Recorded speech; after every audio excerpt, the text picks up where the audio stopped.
Idol, kung ayaw mong ma-demonetize, huwag mong gayahin yung ginawa ko. Sobrang nakakalungkot yung nangyari sa YouTube channel ko, Idol. Dahil na-demonetize po ako kahapon lamang. Grabe kakalungkot dahil pinaghirapan ko ng almost 1.5 years. Na-demonetize ako ng ganun-ganun lang. Sa isang pagkakamaling ginawa ko, na-demonetize ako, nawalan ako ng ads sa aking YouTube channel, nawala yung aking kita. At kailan ko pang maghantay ng 3 buwan para makapag-reapply ako ulit. Simpleng-simple lang ang nangyari, Idol eh. Alam mo, kung ayaw mo ma-demonetize katulad ko, huwag mong gagayahin yung ginawa ko na akala ko ay okay lang. Ganito ang gagawin ang nangyari, Idol, kung bakit ako na-demonetize. Nag-upload ako ng mga video na kinuha ko sa ibang platform, pero ini-edit ko siya, ini-enhance ko. Ang isang pagkakamali ko, nag-upload ako ng isang short video lamang, napaka-short lamang na video, at hindi ko na enhance, nilagyan ko lang ng text ng Kanguso Vlog. Yung isang short videos na yon, Idol, yun ang naging dahilan kung bakit ako na-demonetize sa aking YouTube channel. Kaya ganito, kaya pag nag-upload po kayo ng mga video, Idol, hindi ko po sinasabing bawal mag-upload ng video ng ibang tao. Basta po may permission sila, at basta po i-enhance lang ninyo, i-edit ninyo, lagyan nyo ng voice over, lagyan nyo ng text, o ibahin, kung comedy naman yung mga ina-upload ninyo, lagyan nyo ng mga tawa-tawa dyan, o basta i-edit ninyo. Huwag lang i-upload ang original content ng ibang tao na hindi mo dinilit. Kasi yun ang nangyari sa akin, napaka-short lang ng video, 13 seconds video lang ang in-upload ko. Nilagyan ko lang ng Kanguso Vlog, hindi ko nilagyan ng voice over at kung ano-ano pang mga epic-epic. Ayun ang naging dahilan kung bakit ako na demonetize sa YouTube channel. Pinaghirapan ko ng isang taon at kalahati para ma-monetize. Sa isang iglap lang nawala yung aking monetization tools, no? Hindi ko alam kung after 3 months magre-reapply ako. Hindi ko alam kung babalik yung pera ko doon o hindi na siya babalik, no?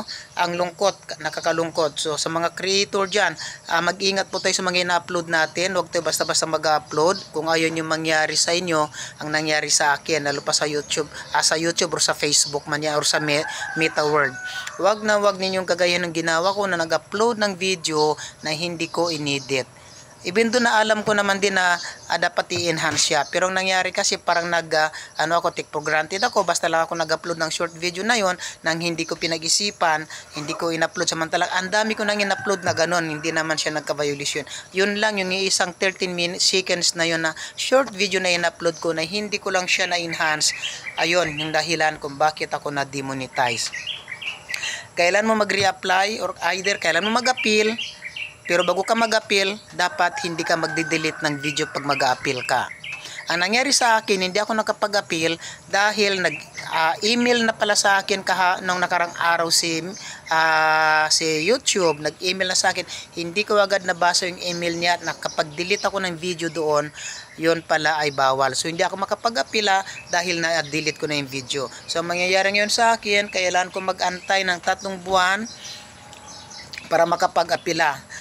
Subalit, meron pang isang problema nangyari dahil kailangan mo ulit punuin yung 4,000 watch hour bago ka makapag-reapply sa loob na 3 buwan. Kailangan mabuo mo yon. Dahil lang sa akin, ang nangyari, ang laki-laki na ng watch hour ko, bumagsak po siya ngayon sa 3,784 na lang yung watch hour ko. So, kailangan ko na naman ngayon bunuin yung 215 hours para makapag-reapply ako. So kailan mapuno ko siya bago mag-October 25, dahil kung hindi ko siya mabuo ng October 25, hindi ko alam kung makakapag-reapply pa ako. So mahirap, hindi basta-basta pala yung mag-upload ka na lang ng upload nang hindi mo pinag-iisipan. So yun yung nangyari sa akin, hindi ko pinag-isipan. Samantalang ang dami-dami ko nang in-upload na video na in-enhance ko lang. Yung video na yun na 13 seconds lang na hindi ko na-enhance, yun po ang dahilan kung bakit ako na-monetize. Nakapakasakit sa pakiramdam dahil siyempre oras, pagod, puyat, load, lahat-lahat na, ginastusan mo na ng lahat-lahat ng yan, ng effort, ng oras, ng load, ng pera, tapos ganun-ganun na lang, mawawalan ka ng kita sa YouTube channel, madidemonetize ka. So mga idol, mga kanguso, huwag niyo pong gagayahin yung nangyari sa akin kung gusto niyo hindi kayo ma-demonetize sa inyong YouTube channel or kung sa inyong mga Facebook account. Pwede kayo mag-upload mga idol ng ibang content na hindi nyo gawa yung content. Pwede kayo mag-upload. Basta po i-enhance nyo lang siya. No? I-edit nyo siya, lagyan nyo mga effect, mag-voice over kayo doon para maging original siya.